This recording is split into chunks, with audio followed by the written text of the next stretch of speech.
สบายดีพี่น้องปองป่ายวัดสกุลทุกคนทักทายไปทางพ่อแม่พี่น้องFCฝั่งไทยวัดสกุลทุกคนพี่น้องเอ้ยทางฝั่งไทยฝั่งลาวเนาะพี่น้องเนาะพาพี่น้องมาเบิ่งบรรยากาศอยู่ที่สังเกียงพี่น้องเอ้ยที่เมืองสีโคตรบอกนครหลวงเวียงจันทร์นะพี่น้องเนาะถ่ายพี่น้องในเบิ่งพี่น้องเอ้ยบรรยากาศตอนแรงๆกับรถติดเนี่ยพี่น้องนี้เขตของคนจีนเนาะกิจการของคนจีนพี่น้องเอ้ยเนื่องจากกับ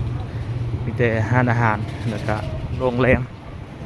ที่หลายที่สุดก็คือโรงแรมนะพี่น้องเนาะกับห้านอาหารห้านต่างๆกิฟต์ช็อปขายเสื้อผ้าทั่วไปพี่น้องขายพี่น้องในเบิ่ง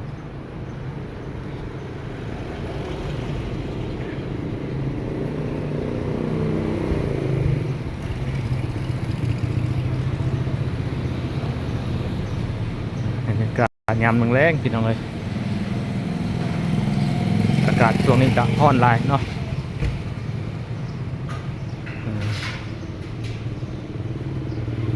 ร้านขายเสื้อผ้านี่ก็ร้านขายเสื้อผ้า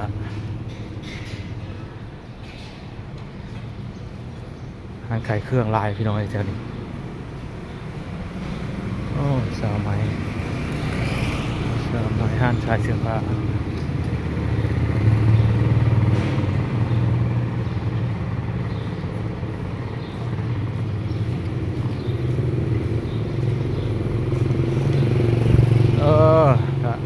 ยังห่อนอยู่พี่น้องไอ้คำมาแล้วก็ยังห่อนอยู่เนาะ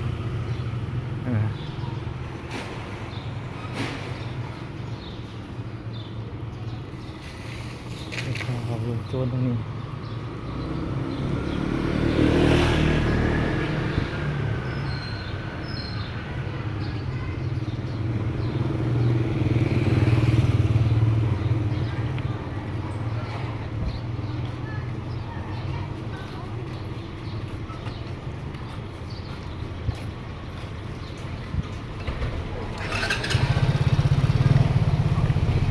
รถกระลายพี่น้องไอ้รถก็เป็นแถวติดรถติดแถวนี้เกณฑ์นี่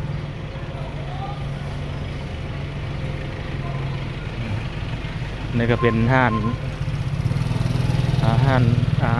ไม่ได้มากไทยลาวอ่ะจีนไทยเนาะนี่จีนไทยพี่น้องไอ้เครื่องกับโบได้แพงดอกนี่ก็ถือ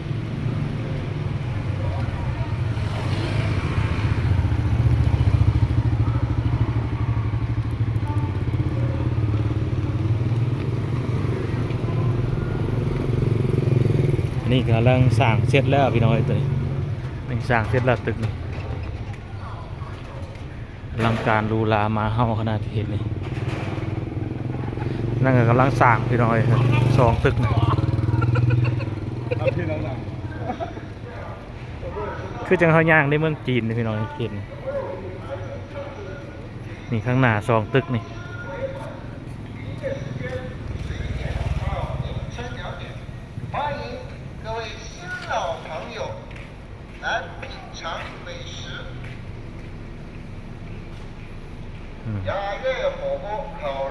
2 ข้างทาง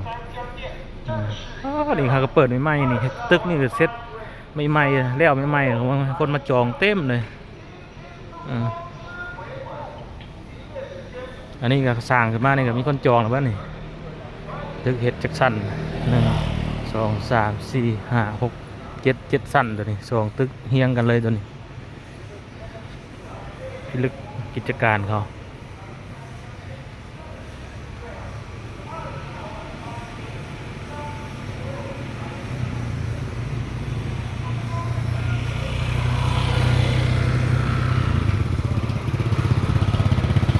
ทำมาในพนักงานเลิกงานเซลเลยนี่เป็นเจ๊กอย่างสาวงามเนาะสาวเจ๊กปี้เจ๊กป้ายเป็นเจ๊กอย่างนี่ตัวนี้กำลังสร้างพี่น้องเลยกิจการกำลังสร้าง